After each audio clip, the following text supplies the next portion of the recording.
नै बाटो।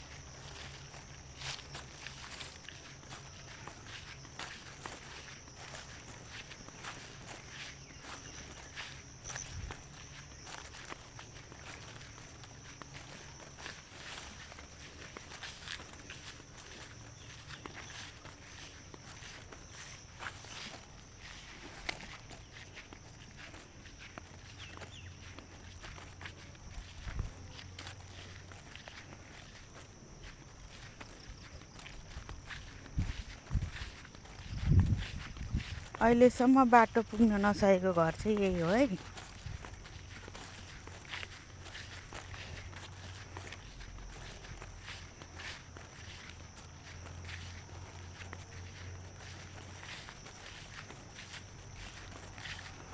यहाँ है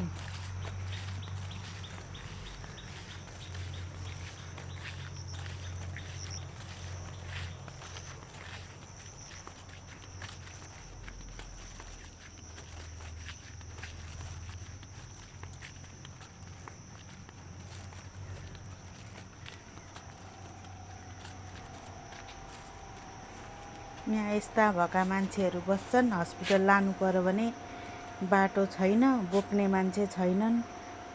यहाँ यस्तो बिजोग छ, यहाँ खुट्टा भाँचिएर आमा यहाँ यस्तो भएर ओछ्यानमा बस्नु परेको छ। तर यो बाटो चाहिँ अहिलेसम्म छैन, हाम्रो घर आउने बाटो। अनि नेताहरू आउँछन् भोट माग्ने बेलामा बाटो बाटो भन्दै बाटो बनाइदिन्छौँ, हामी भोलि निकालिदिन्छौँ, पर्सि निकालिदिन्छौँ, तर बाटो छैन है। यहाँ यसरी सबैलाई थाहा छ यहाँ बाटो छैन भनेर, तर मान्छेको कानमा तेल हालेर बसेका छन् है यहाँका नेताहरू। यहाँका मेयर, अध्यक्ष को हुनुहुन्छ सबैजनाहरू।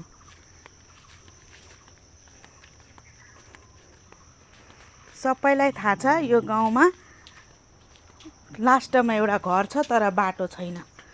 ठेका लिन आउँछ, स्कुलको जग्गा हो, ठेका लिन आउँछ तर बाटो खोल्ने नाम निशान गर्दैन। वर्षमा एकचोटि आउँछ, ठेक्का तिर्ने बेला भयो भन्छ, ठेक्का लिएर जान्छ तर बाटो बनाउन आउँदैन।